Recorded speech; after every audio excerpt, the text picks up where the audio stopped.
Welcome to the People Who Read People podcast with me, Zach Elwood. This is a podcast about understanding people better. You can learn more about it at behavior-podcast.com.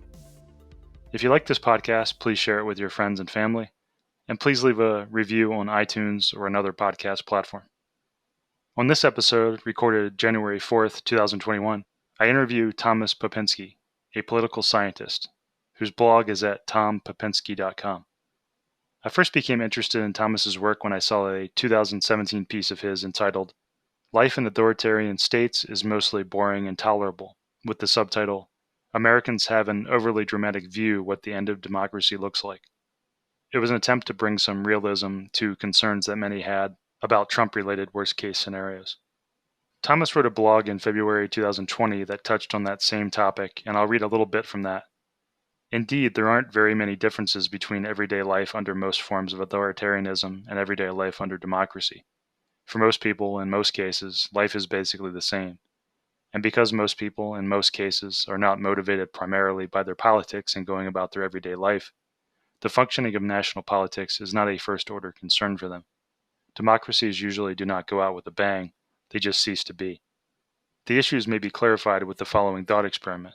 What is to stop a national political party from challenging the results of, say, the presidential election in the state of Massachusetts, on the grounds that that state's government did not oversee a legitimate electoral process? The implication being that Massachusetts Electoral College votes should not be counted. What is to stop that? Or put more accurately, who is to stop that? End quote. I was interested to talk to Thomas about a few things. One question I've wondered is, if Trump had succeeded in overturning the 2020 election, what might have changed in this country? Personally, I've wondered what I would do in that situation.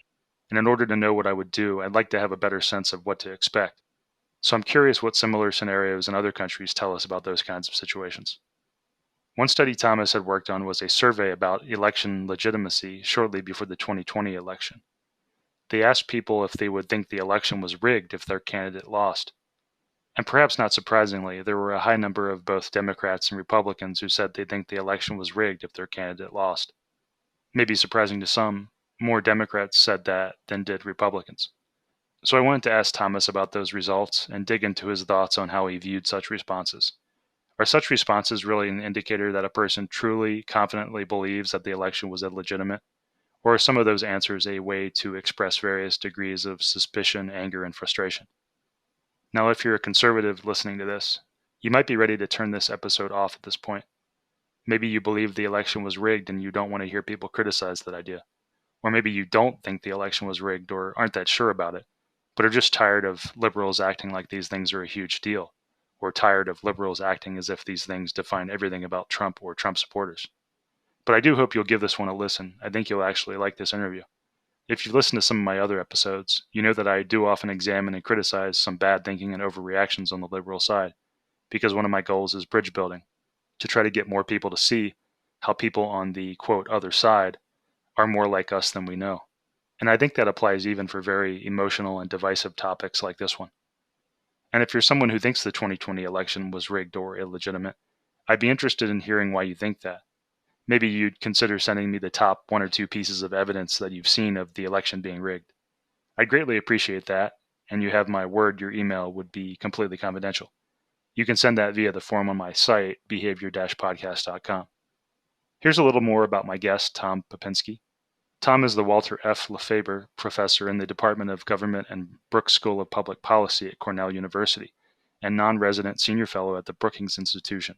He specializes in comparative politics and international political economy, with a focus on emerging markets and a special interest in Southeast Asia.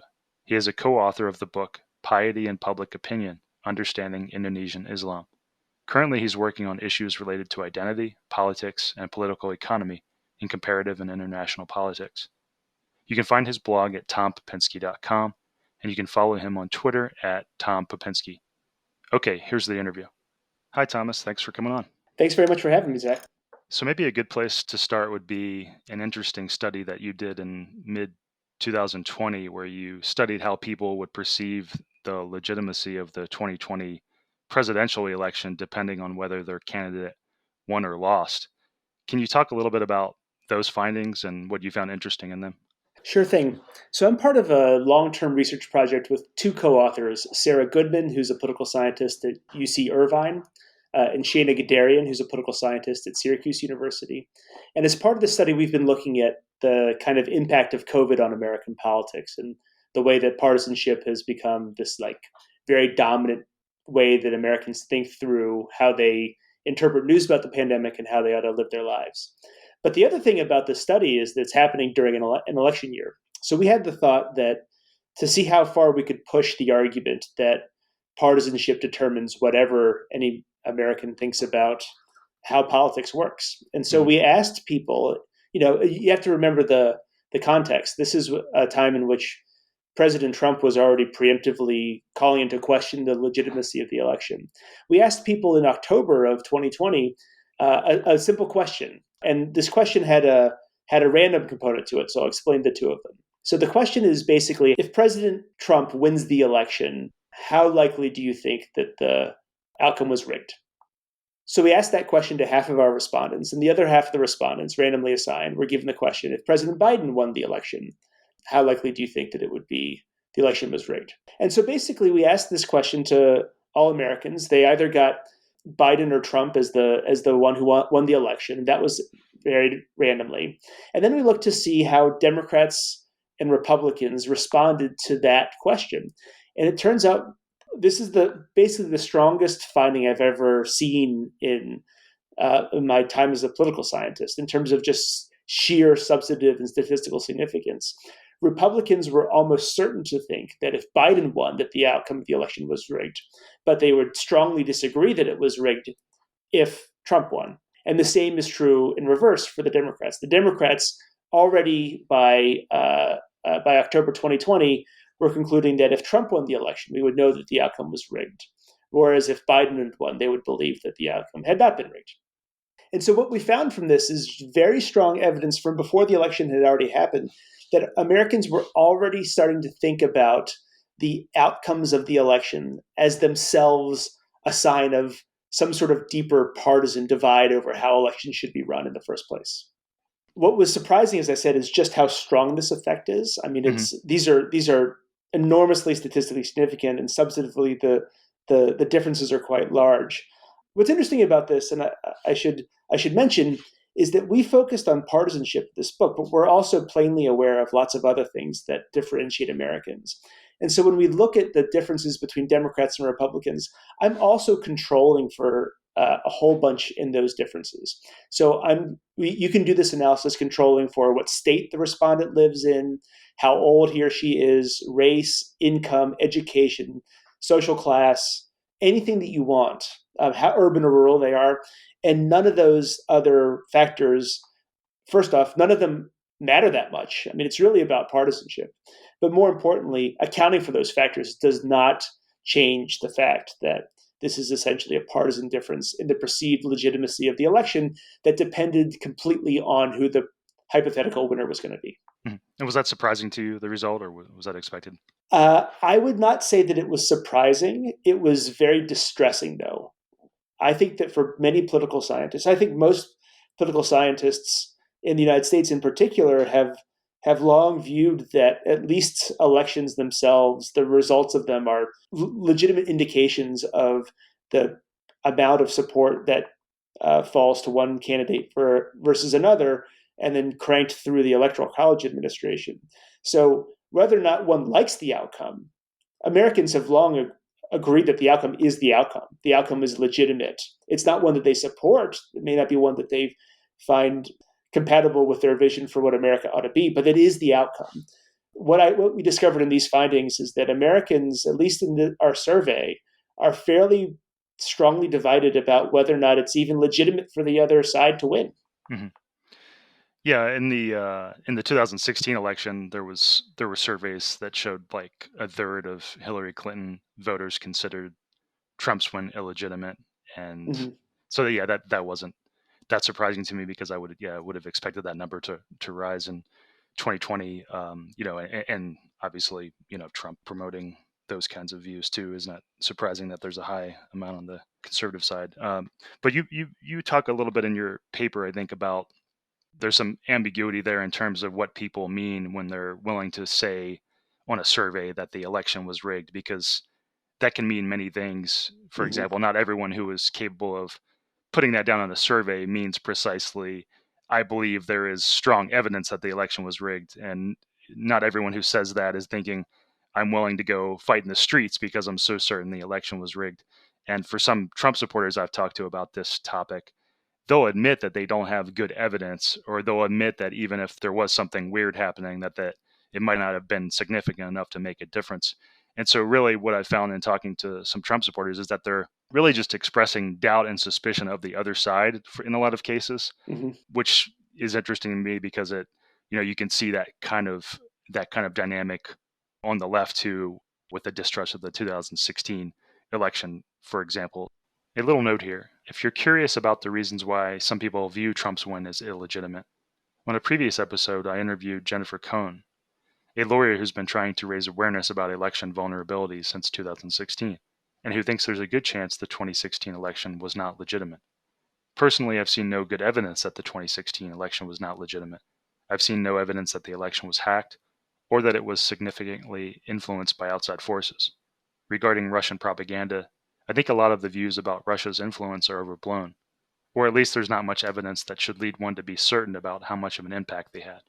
I think there can be a strong desire to believe such things due to a failure to understand how Trump's win was completely plausible based on understandable dynamics that were already in place.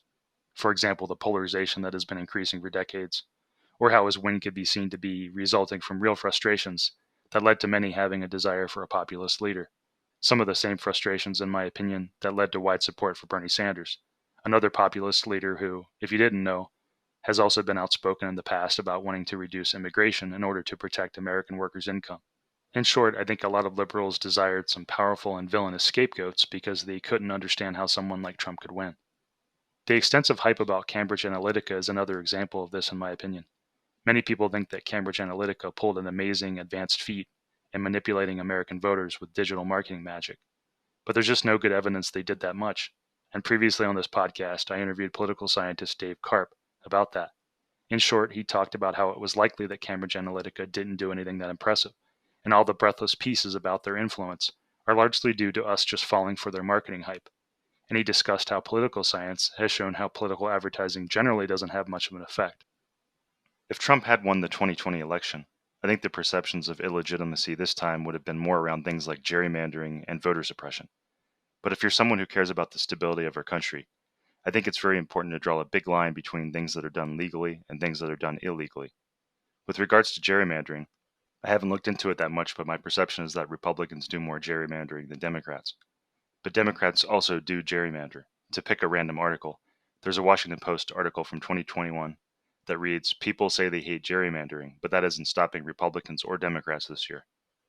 With regards to voting restrictions, you may find some of the recent Republican state laws that have gotten attention immoral or even reprehensible, but they are legal. With regards to the recent New York City law that allows non-citizens to vote in local elections, you can imagine a conservative finding that law wrong and thereby using that to consider those elections illegitimate. But we have to make a distinction between what is legal and what is not legal. Also, did you know that a 2021 survey found that around 80% of Americans were supportive of requiring ID to vote, and that included 62% of Democrat respondents? That's just one example of how these issues aren't clearly broken down by party lines. I'd also highly recommend a great Atlantic article titled "The Truth About the Georgia Voting Law" by Derrick Thompson. In it, he examines the Georgia voting law that has gotten so much attention, and he criticizes a lot of the hyperbole about it. One thing he points out is that even with the recent law passed in Georgia, that state still has easier access to voting than quite a few other states, including many Democrat majority states. This is not to defend the Georgia law, or the apparent trend of making voting harder in some states, but just to say, if you're going to use those kinds of things as a reason to consider an election illegitimate, there are many aspects of our election system that one could theoretically use to make those kinds of arguments. I wanted to put in this note because I wanted to go into a little more detail about how I see some liberal beliefs about election legitimacy as being unreasonable and based around emotions, like anger and distrust and fear. That can be seen as similar to many conservative citizens' beliefs about the 2020 election. Okay, back to the interview.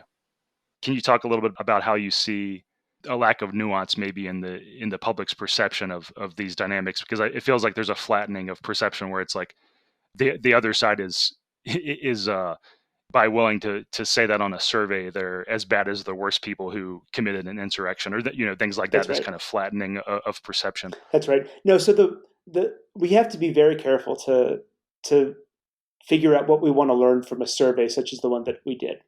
And you're absolutely right. People can use survey responses to express feelings rather than actually truly help views.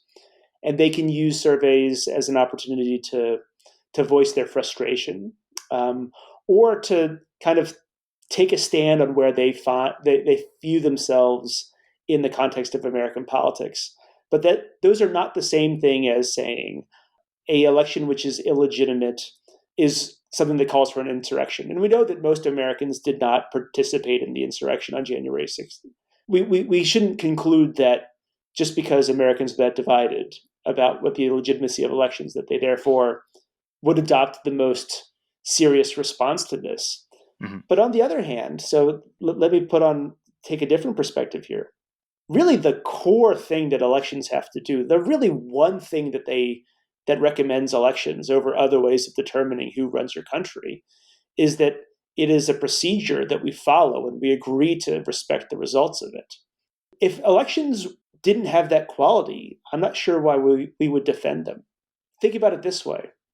If you actually believed that the winner of an election had been installed illegitimately, either through malfeasance by fake voters or through the illegal machinations of senators and representatives, would you have any moral reason to obey the politics or the policies or laws that were implemented by that government? Mm-hmm. My ethics says that I would not be obligated to do that. And so I take it extremely seriously when people say that they think that the outcome of the election is illegitimate. Mm-hmm. I certainly never said myself, because I take this very strongly. I was horrified that President Trump was elected president. Absolutely horrified. But there's no doubt in my mind that he won the election. It wasn't rigged. I think the Russians interfered in it. And I think we ought to know about that. But I have absolutely no doubt that he won that election. Mm-hmm. Yeah, that's what's been frustrating to me about talking to Trump supporters when I've been researching this topic and other topics. It's kind of this casual belief that they have that, expressing doubt in the elections is almost like not a big deal. And I'm like, that is a very serious thing you're doing, and it's very serious and country destroying for a leader to do that, right? It's like, that's what's been frustrating to me, is even though I try to understand these things from a human emotional level and like why people believe these things, there's just kind of I'm at the end of the day, I'm always left with a frustration and a disbelief that people can take these things seemingly not that serious and almost use these things as an expression of like, fuck the other side, basically, right. An expression of just suspicion and anger when these things are so serious. Yeah. A little note here to go into more detail about what I've learned about conservative beliefs on this topic. Some of the Trump supporters I've talked to do actually really believe that the election was stolen. So I wanted to clarify that and say that I don't mean to imply that the more casual fuck you feelings represent everyone. I talked to one Trump supporter who was pretty confident that the election was rigged. When I was digging into what drove those beliefs, it seemed to me it was based mainly on his anger at and distrust of Democrat leaders, and his view of them as willing to do anything to retain power. He held them in very low regard for various reasons, one of which was what he saw as baseless and unfair propaganda against Trump and conservatives. His anger was also based on a perception, which I think many conservatives have, that Democrats want to increase immigration solely to get more votes. One thing that he thought really proved his point in that regard was New York City allowing non-citizens to vote in local elections, which he saw as really tipping the hand of what Democrat leaders were trying to accomplish. He was also, of course, influenced in his election beliefs by Trump and various stories making the rounds in the conservative media about election shenanigans of various sorts. Interestingly, even with his high amount of distrust in Democrats and in the election results, he also admitted that he couldn't be sure that any election shenanigans had actually changed the results. And he also admitted that if the shoe were on the other foot, with Trump being declared the winner and many liberals believing that the election was stolen, while also losing a lot of court cases, and many Democrat leaders stating that the election was legitimate, he'd be just as skeptical of those liberals' claims as liberals are of his beliefs. So it seemed that even with his high confidence in his beliefs that the election was rigged, There were also some healthy doubts in the mix, and ability to see such views through other lenses. Another Trump supporter I talked to rated his confidence that the election was rigged at about 50%, and was in general much more laid back about the situation, with much less anger at liberals. He seemed mostly sad that our political landscape had descended into so much anger and hatred. Another Trump supporter I talked to said that he thought that Trump was, quote, the greatest president we've had. But he also said that Trump's denigration of the election without proof made him lose respect for him. He said that he didn't forgive him for his tyranny. And clearly there are some Trump supporters who are dangerous people who are actively fomenting and hoping for an insurrection and a civil war. All this is to say that from what I found, there is a range of thought and degree of belief on this topic, which to me is comforting in the sense that it's much more complex and nuanced a landscape than, for example, a simplistic statement of 50-some% of Republicans believe the election was rigged. Okay, back to the interview. Right. It's like, is it legitimate if Tom Brady wins another Super Bowl? I mean, I don't like Tom Brady very much, and so it's easy for me to express that feeling as a long-suffering Eagles fan by just saying, "Of course, it's not legitimate," but I don't mean it. That's just that's like an expression of what I feel.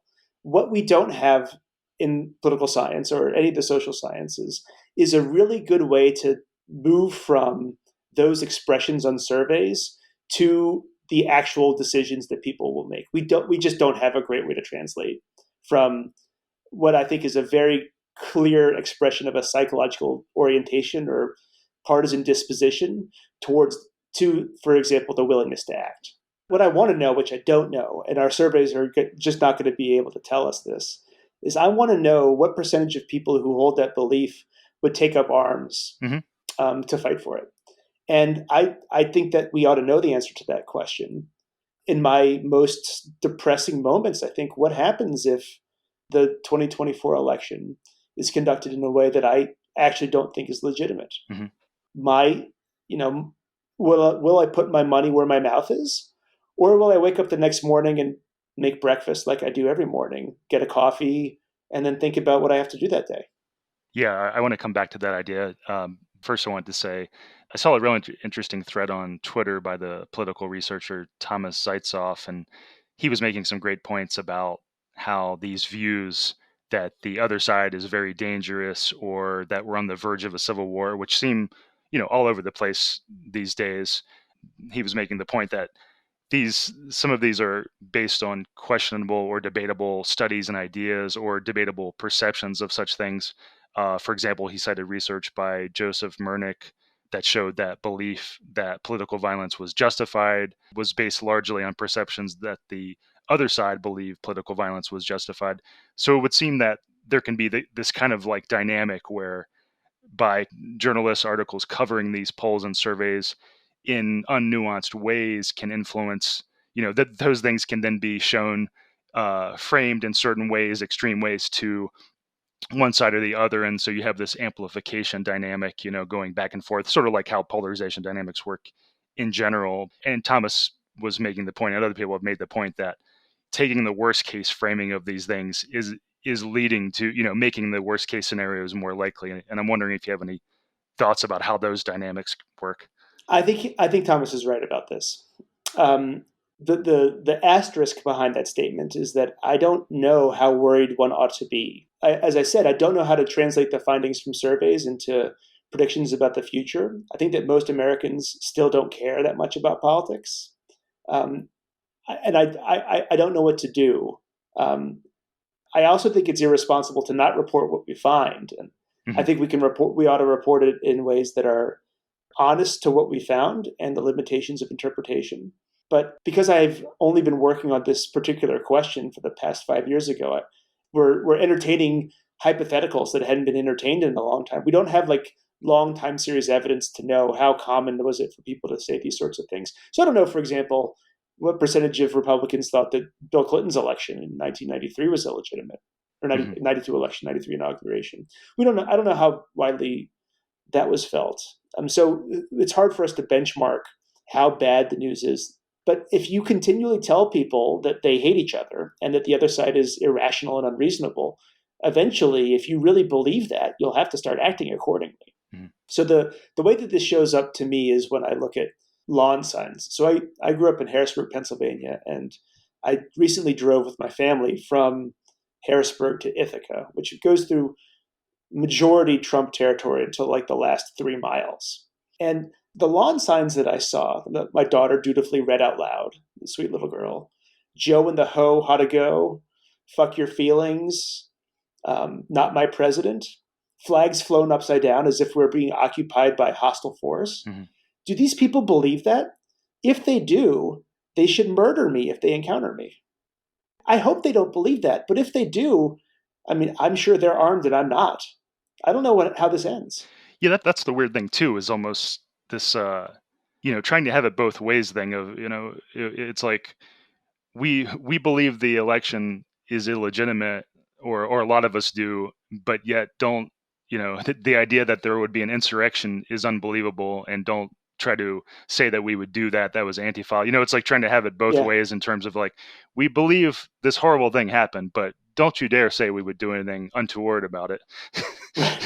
Right. Exactly. And this is where I have to confess that I'm not the best interpreter of American politics, because everybody has relatives and family with different perceptions than they do about politics, and who are members of different political parties. But I'm simply not close to anybody who's a strong Trump believer. Mm-hmm. I don't know what that is like. Yeah, and I confess, I've had to reach out to people and make a specific attempt to understand these things, which is what me got interested in interviewing you, actually, was because I was talking to Trump supporters about, do you really believe this stuff, and how strongly do you believe it? And that's what got me interested in looking at polls and surveys and stuff about that. But it's really hard to know what's going on. There really is. And the psychology of this is so different from the sociology. I think about the psychology as what we can tap into, and the sociology is how do we aggregate from what individuals believe to what they will do collectively.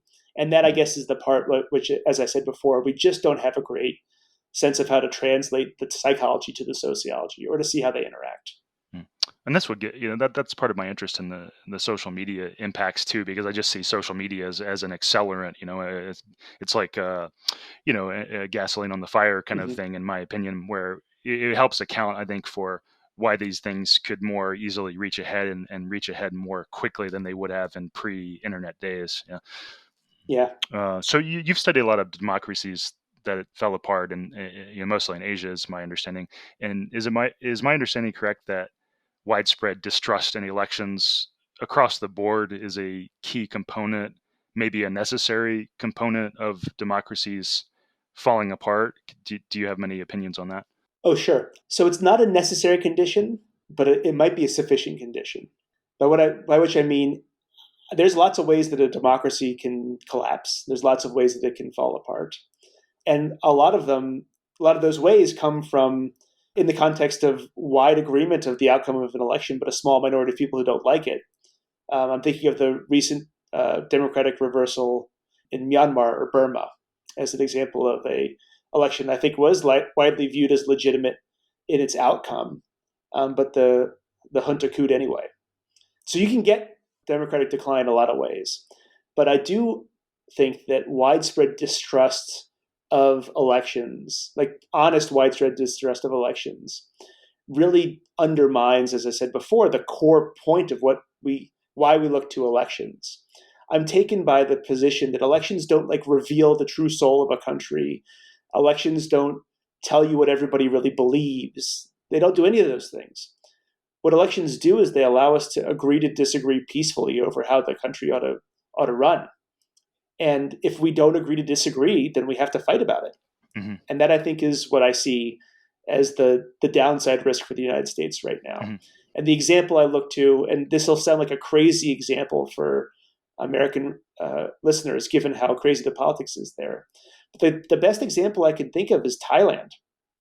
Thailand is a country that has had a long history of military interventions. It's had more coups than any country in the world, except for, I believe, Bolivia, since 1932.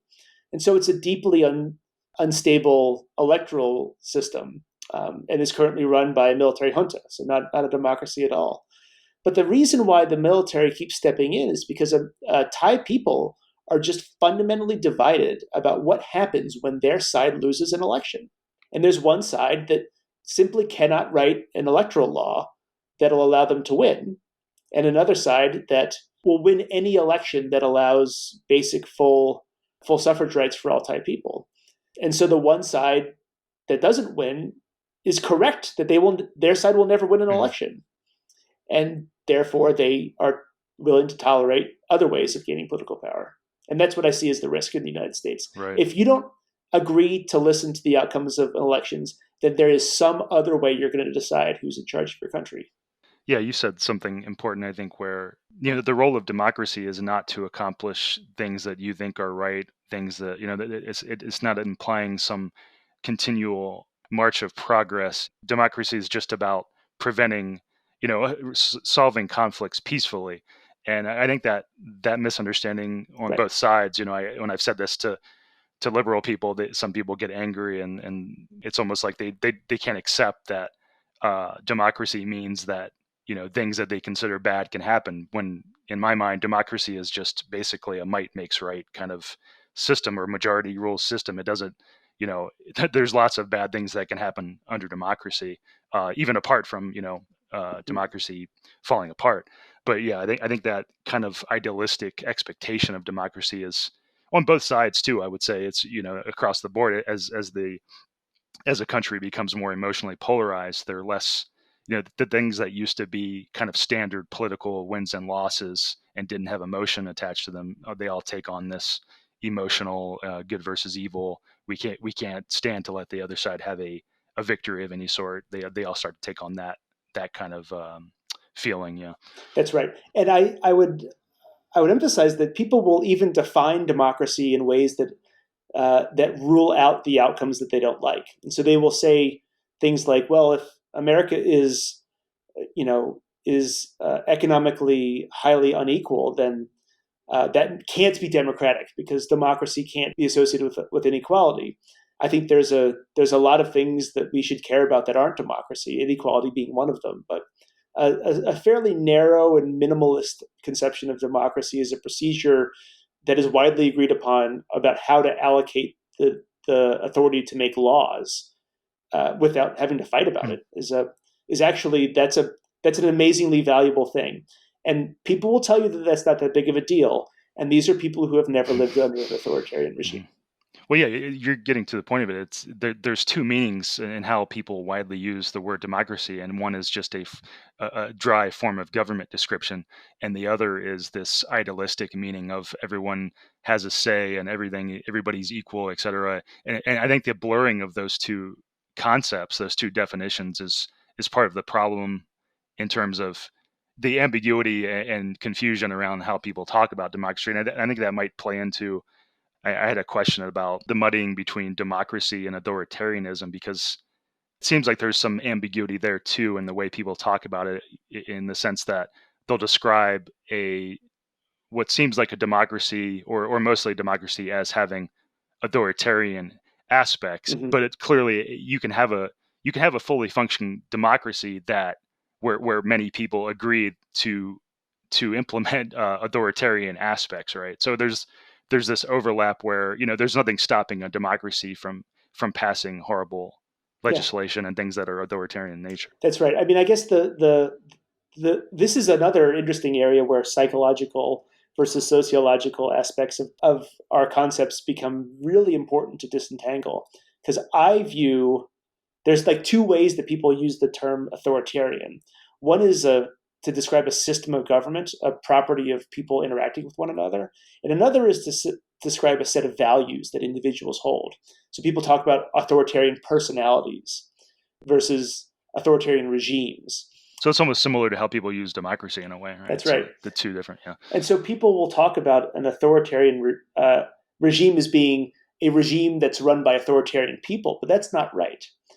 It's in fact probably the case that most countries that become democracies do so because two authoritarian personalities lead to factions that are unable to defeat one another.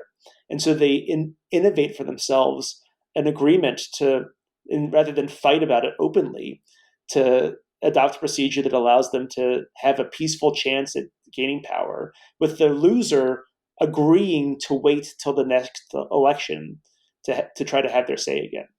And that is, authoritarians can do that. Like authoritarianism does not mean government by authoritarian. Say if Trump had succeeded in undermining the 2020 election, is there a country that comes to mind that has encountered something very similar to that very scenario? Um, that exact scenario is a little bit far from any country that I know well. The countries I study most closely tend to be in Asia. The issues and the nature of democratic reversals are complicated by either having a different form of government, so like a parliamentary system versus a presidential system, which generates different types of incentives for presidents versus parliaments, or it's because they've got this like long-standing either dynastic royal family they have to handle, or a military that has a history of intervening openly in politics to get what it wants. So those are all pretty far from the U.S. case. I think the best way to think about the U.S. case in comparative perspective is to think instead about like what are the commonalities that these very different countries have with the United States. I just don't know of a lot of cases of countries where people legitimately disagree about the legitimacy of elections and like honestly and earnestly don't agree who is the winner of an election that persist for very long without having some sort of reversal or some sort of external force that sets the ship right again. Would you say is it hard to compare Asian countries to Western countries for cultural reasons? I don't have any problem comparing the West and the East, as they say, for purposes of culture. I'm a big believer that culture matters, but that it is an overly capacious explanatory variable. I think that everybody who's a social scientist has to ultimately start with one of two positions. One is that we're all the same, and the other is that we're all different. And I'm of the position that we're all the same. And so I don't think that there's anything particular about, say, Confucian or Muslim or Buddhist culture that is incompatible with democracy, or that fundamentally makes the concerns of people who live in the countries that I know best different than the concerns that we have. I'm always struck by just how much the experiences of the U.S. do travel, and the same in reverse. Of course, there's going to be things that differ for cultural purposes. So like Christmas just isn't as big of a deal in Indonesia because it's a Muslim majority country as it is in the United States. But even given the vast differences in cultures, languages, histories, geographies, economies, agriculture, everything that you can think of, at the end of the day, the United States and Indonesia are both two very diverse democracies with a lot of heterogeneity and a dominant religion in each. And they confront analogous problems, even if they do so using a terminology which is drawn from a different cultural system. Yeah, one thing that strikes me in that area is just how calm a country like Thailand seems to be with how much overturn and coups they've had, and it's Mm-hmm. hard to imagine America being that calm. But maybe that's just a factor of maybe we'll get there. Well, I mean, let's think about it. Thailand seems calm because Thailand has constructed a way that the country can function, especially which is particularly comfortable for Western tourists, Mm, without having to be involved in any of the deep debates. But make no mistake, Thailand's a deeply, deeply divided society. As recently as the mid 2000s, even after 2010s, the airport was shut because the protests were so large. I mean, it really was Bangkok ground to a standstill. And people have been murdered. I don't know the numbers off the top of my head, but this is not a situation of peaceful disagreement, or maybe some people get roughed up in a protest. Thailand has a history of opposition politicians being murdered by regime forces, and think about it. I was just listening to the Crosby, Stills, Nash and Young song "Ohio" in the car on the way to work today. Remember when the National Guard killed 4 people at Kent State? Well, I don't literally remember it. I wasn't alive then, but like we've had these stories as well, and these awful things happen and they become cultural touch points, and then we get up the next day and figure out if we're going to have mhm. coffee, what's for breakfast, and we have to keep living. Right, and I definitely didn't mean to imply that they were calm and that there weren't passionate people and that there weren't problems. I guess it's just could be the perception that we have from outside and things Sure. like that. Yeah. And this is the dangerous thing is we imagine that when authoritarianism arrives, it's going to be like Kristallnacht, or it's going to be like Right. this obviously evil, horrible thing that affects everybody. And in reality, when authoritarianism arrives, most people are completely unaffected in their day to day. That's what I wanted to segue into. Was one of the reasons I wanted to talk to you was the piece that you wrote about. You wrote it for Vox. It was titled "Life in Authoritarian States is Mostly Boring and Tolerable," with the subtitle "Americans Have an Overly Dramatic View What the End of Democracy Looks Like." And I wonder if you can talk a little bit about the ideas in that. Sure. That's probably the best thing I ever wrote in terms of it captured a question that people were asking, and I think it intervened at an important moment in American politics for helping us to think clearly about what authoritarianism means. So the argument that I make there is really kind of the same thing as we've been talking about throughout our podcast so far, which is that authoritarianism is not the same as the most fantastical comic book or movie version of totalitarian dictatorship that Americans are taught about. And one reason why this is the case is because we just don't have a history in the United States of the form of authoritarianism that is most dominant around the world, which is not totalitarian dictatorship or fascist dictatorship, but rather simply a non-democratic system of politics in which there may be elections, but they're not free or fair, or maybe there's no elections, but the military is not attempting to create a total institution that controls all aspects of your life, but rather simply wishes to organize the political system differently than what would be obtained by having elections. So most authoritarian regimes are not constantly brutal towards everybody. Most of them are constantly brutal towards some people. So you think about the case of the Uyghurs in China, and it's just the completely horrific experience of the internment camps that are happening there. And you can contrast that to life for most Chinese citizens of coastal cities, for whom that is entirely foreign, and their lives proceed relatively unimpacted by the moral horror of what is happening. Mm-hmm. It's also true that democracies can be awful to their citizens as well, and the United States is probably the best demonstration of that fact. We can have a democratic system of government, as I've defined it, and still enslave large numbers of Americans. Or we can manumit the slaves and then pass repressive laws that are designed to prevent their participation in politics. Mm-hmm. In no way does my argument dismiss these things or the day-to-day traumas that are felt by people who are excluded from the dominant system within a democratic regime. But I'm not speaking to those people. I'm speaking to people who are like me, who are not, the descendants of slaves, who are not in the situation of having to day-to-day confront a racially unjust system, but people for whom, unless you've traveled and lived in another authoritarian system, you just have no way of imagining what this would mean for your day-to-day life. Mm-hmm. And I think that Americans think we have a kind of American Revolution fantasy about how when tyranny happens, it affects everybody and they all jointly resist, Mm-hmm. and in doing so, they throw off the yokes of tyranny and establish liberty for themselves. That's not what would happen if elections would cease to be free and fair in the United States. Mm-hmm. And in fact, even if there were an open armed civil war in the United States, that is not what most people would experience. Most people would still wake up and they would have the same concerns, day-to-day concerns that they had previously. They would rely on an economy that continued to function, the jobs that would need to continue to exist.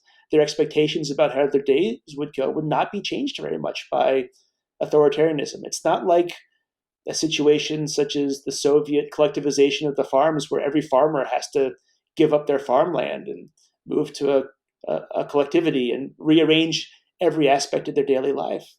Authoritarianism is actually mostly quite boring, and most people can tolerate it. Yeah, it's as you say that it feels like there's a lack of analogies or a lack of knowledge about how these things play out. The analogies that people reach for or that they know about are, like you said, the Revolutionary War, the Civil War, Nazi Germany, these really extreme examples. And it's like a lack of knowledge of just how mundane these things are happening in, like, Poland or Hungary or other places, Russia. And you had a great defense of your piece at the end of your piece because you knew that it could be interpreted as like downplaying the seriousness of these kinds of things, but you say no, it's actually making you see a more realistic view of how these things happen. And if you're always thinking of like imagining these things as being some big conflagration, you're not well set up to actually see what's actually happening right in front of your face, and seeing how the truth is much more mundane in most cases. That's right. So I think that was a good point. It's thinking realistically about these things and avoiding focusing on the more extreme or hysterical interpretations or estimations. It actually helps you deal with things better, more equipped to actually help with the solutions. But I guess that gets into the question of what would one do, which you had talked about earlier, because it's very unclear what would be the right thing to do, which I guess accounts for a lot of the inaction in these cases too, because you can imagine and this is why I think it's valuable to talk about these things too. Say the next election, Trump or someone else did succeed in overthrowing what we think is a legitimate election. The question is like, what is the response to that? And it's not clear what to do, because you can imagine thinking, well, if I went on the streets or did something militant or extreme, does that actually help, or does that help the other side? It's not a clear cut. Yeah, There's no clear cut solutions, right? that's right. I will confess that I don't have a great response to that question either. Like what then must we do question is is kind of tricky in the best case, but when we're still thinking so hypothetically about the future of American democracy, it's hard to even imagine all the things that would be happening in this world that we're talking about. Too many unknowns. Yeah, there's too many unknowns. One thing I will say though is, and this might be a constructive thing. So one read of that authoritarianism is mostly boring and tolerable piece is that I'm restating the banality of evil, which is I think this is Hannah Arendt's great insight about the process through which Germany and other fascist states come to be complicit in enact the industrial slaughter of millions of people, and that evil is banal. It was day to day.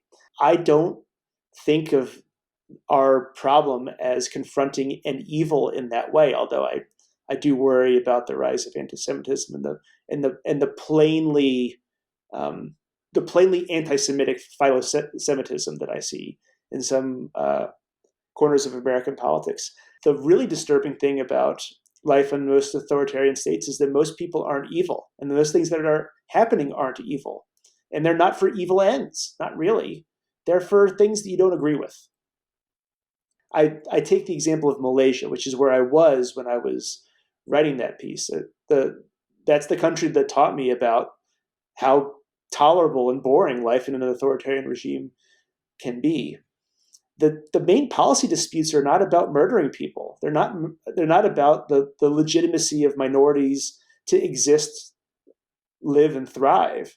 It's about what is the optimal level of corruption in a developing country? What is the optimal level of affirmative action in a developing country? These are things that we can disagree about. Like that's not evil to hold views that are different than mine.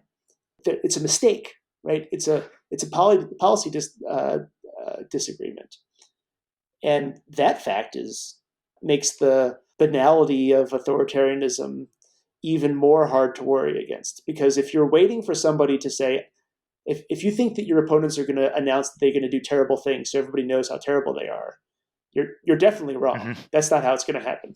Right. It's much more complex and subtle than that. Yeah. And getting back to that idea that, each side may be amplifying, ramping each other up with the worst framings and interpretations of the other side. One of the things that bother me about the extreme analogies with Trumpism, the analogies to Nazi Germany or whatever, I just think they're not helpful in the sense that using unrealistic and extreme analogies help the other side and help increase the divides. So if the GOP.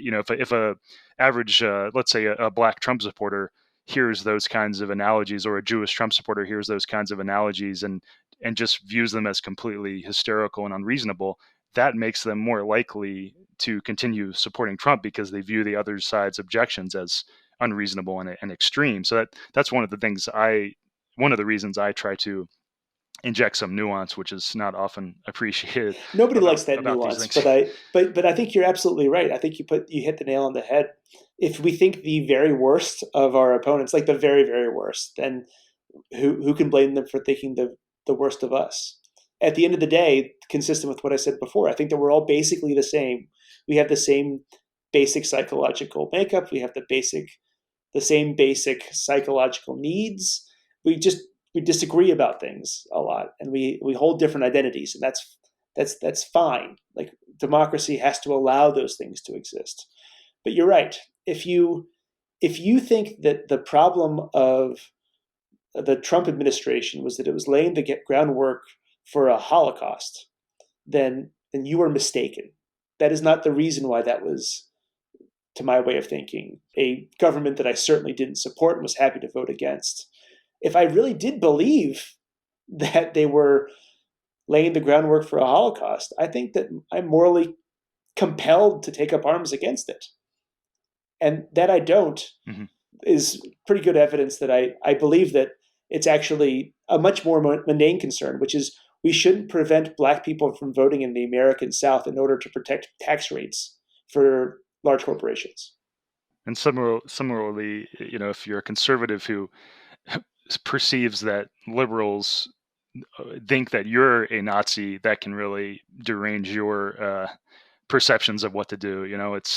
There's a lot of complex dynamics going on. Yeah. That's right. You're right. It does work exactly in reverse. And I try to be generous, but when people paint me with the most simplistic, one-sided brush, I naturally respond by saying that I wholeheartedly reject everything that they stand for.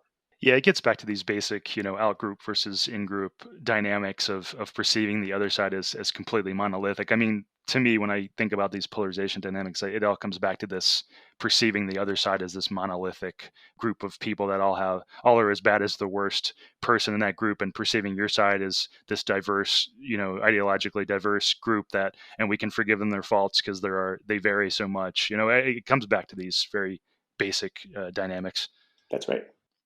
So speaking of things that, say we did, I know it's hard to guess about how these things would go, but say, in 2020, Trump had succeeded in overturning the election and stayed in power. Were there anything that you would clearly do differently in your life if that had happened? Are you willing to say anything about that? Like, for example, trying to move to another country, things like that, or if you'd rather not talk about that, that's cool too. No, that's a great question. I used to be so frustrated when people said if Bush wins the election in the year 2000, if Bush wins the election, I'm moving to Canada. Mm-hmm. Well, I'm not Canadian, I'm American, right? So that I don't view moving to Canada as an option, and I think it's actually kind of it's like a fairly obnoxious thing to say. So there's a lot of things I would do which I won't talk about here if this had actually happened. But again, we're talking about a world not in which Trump wins the 2020 election, a world in which the outcome of the election was the outcome of the election, but it was overturned through the courts or through some sort of insurrection. In that world, I don't know. I just don't know what I would do. But I can imagine a lot of difficult conversations about arming oneself, or about what are the laws that I will follow and what are the laws that I will not follow. But if you're an actual Democrat and you really believe, as I do, that the one thing that elections do is offer an agreement about how we will agree to disagree, and the other side no longer agrees with that, I am also no longer bound by that disagreement, but by that convention either. Do you have an opinion on how close Trump was to succeeding and overturning that election? I realize that's probably really hard to say and maybe not your area of expertise, but maybe you have an opinion. I don't know. I think we got to remember why he didn't. The reason why he didn't is because we have federal administration of elections in the United States, not because he didn't try. If he had been able to fire the Secretary of State of Georgia, he would have. But he didn't have that capacity. He tried. He tried to change the guy's mind. He tried to figure out if there was some sort of Georgia law that he could invoke. But I think the thing that stopped him in the first instance was the federalization of American elections. I also think it's very clear that the Republican Party has figured that out and wants to put itself in the position where that's no longer possible. I think it's worth remembering, too, that there were a good number of conservatives who played a role in preventing Trump from doing that. And that's why this isn't to make false equivalencies or defense of the GOP. It's more like, to me, I try to focus on the individuals with honor and the individual factors that play a role, and not so much on the group dynamics, because I think that, the group dynamics, no matter how you slice it, just end up focusing on the group as a whole and the comparative badness of one group versus another. I feel like it's a never-ending cycle. So I try to remember that there are honorable people on both sides, even if you happen to believe that a group has more or less honorable people than the other. But I agree, and I think that we should remember that Brad Raffensperger's own personal interest in doing the right thing, what he thought was the right thing, the honorable thing, the respectful thing, the law-abiding thing, is what stopped President Trump from stealing Georgia. And I think that, and he's a hero. And there was an equivalent person like that in Pennsylvania, I think, right? There were some other instances of that. Yeah, he's just the one that comes to mind the most clearly, because we got the phone call of him thinking about what to do. But you're right. There's a lot of, I think it's important to remember that people with whom we disagree, I think Brad Raffensperger holds the same view of democracy that I do. If the election was conducted fairly, his job as an election administrator is to think carefully about whether or not there's any reason to overturn it. And he came to the same conclusion that I hope that all of our election administrators on both sides of the aisle will always come to. Is there anything else you'd like to say that you'd want to put in before we end? I don't think so. I mean, this has been fun. I really enjoy covering all this stuff. Thanks for coming on, Thomas. It's been great talking to you. Sure thing. Thanks for having me. That was Thomas Pepinsky. His website is at tompepinsky.com, and his Twitter is Tom Pepinsky. I focus on political polarization topics on this podcast because I think it's important to get more people interested in building bridges and healing our divides. To me, this means trying to see other people as simply other humans like ourselves, as really just ourselves in a different form. Not in any spiritual, let's all just get along sense, but because I think it's really the truth. All that separates us are different environments, different backgrounds, different factors at work. I think if humanity, not just America, but the whole world, is going to progress and avoid destroying ourselves, we're going to need more people doing that kind of work. We need to try to escape the instinct to see our political enemies as monolithic, with everyone in the other group being as bad as the worst people in that group. We need to understand that the things that scare us about the other group are often just simply not seen by the other side, in the same way that the things that scare them about our group are often not seen or comprehended by us. When we attempt to see complexity and nuance and recognize that a group is just a bunch of individuals, our language changes, we speak more persuasively, and we create less animosity. One past podcast talk I did was with Karina Korostalina, who wrote a book about how insults and hurt feelings drive political conflicts. One thing she said was that she thought social media was creating more opportunities for us to insult others and be insulted, and I view that as a key part of what we're experiencing. With regards to Trump supporters believing the election was rigged and the January 6th Capitol riot, one thing I've seen from many liberals is a kind of righteous arrogance, not just at a personal level, but at a group tribal level, a way of speaking that communicates, these things prove that Trump supporters are bad, even evil. Look at what some members of their group believe about the election, and look at what some of their group members did on January 6th. In other words, there's a righteous sense of, I or my group members would never do such things. But I think it's valuable to push back on that group-associated righteousness a bit, because that righteousness is what prevents empathy and prevents listening and prevents building bridges. We know there were many liberals who believed that the 2016 election was illegitimate. Some people are still quite confident it was illegitimate for various reasons. Hillary Clinton called Trump an illegitimate president. Some other prominent Democrat leaders have said similar things. This is not to equate the two sides at all. I'm not interested in that, and I don't believe that. Trump has behaved in a uniquely disgraceful way, as have some of his influential enablers. My interest is in showing how, at an individual level, We all have more in common than we think, that the ideas and actions we judge others for so harshly are things that we ourselves, or people on quote our side, are capable of doing in different circumstances. And I think it's especially important to recognize this about the rigged election beliefs amongst Trump supporters, because that's currently the most emotion-producing aspect of Trump supporters that acts as a blocker to liberals having empathy for Trump supporters. To take a hypothetical, let's say that Trump had been declared the winner in 2020. Clearly, we would have had a quite high percentage of Biden voters who perceived the election as illegitimate, considering the violent activity we saw in the wake of George Floyd by people who were strongly anti-Trump. Do you think it's possible we might have seen some election-related violence from those people? On this podcast, I interviewed a militant Portland-based Antifa person who believed that physically fighting with cops in the streets was part of a fight against an encroaching, white supremacist, fascist government. It's easy for me to imagine those kinds of people doing some bad stuff if Trump had won.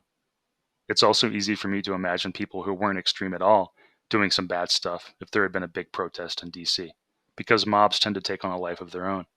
It's easy to imagine one thing leading to another between cops and protesters, or between protesters and counter-protesters. Add in the fact that COVID-related shutdowns and job losses have destabilized many people financially and emotionally. It just isn't surprising to me that many people would be capable of behaving more recklessly than they probably would in better times. And if some bad things were done by anti-Trump people after the election, it's easy to imagine that Democrat leaders would be downplaying the significance of those events, and conservatives would be constantly talking about how the actions of those rioters was a hugely important thing, that it was a perfect representation that liberals were all about destruction and chaos. To be clear, I'm not saying I think such a thing would surely have happened or even likely have happened. I'm just saying something like that was at least possible.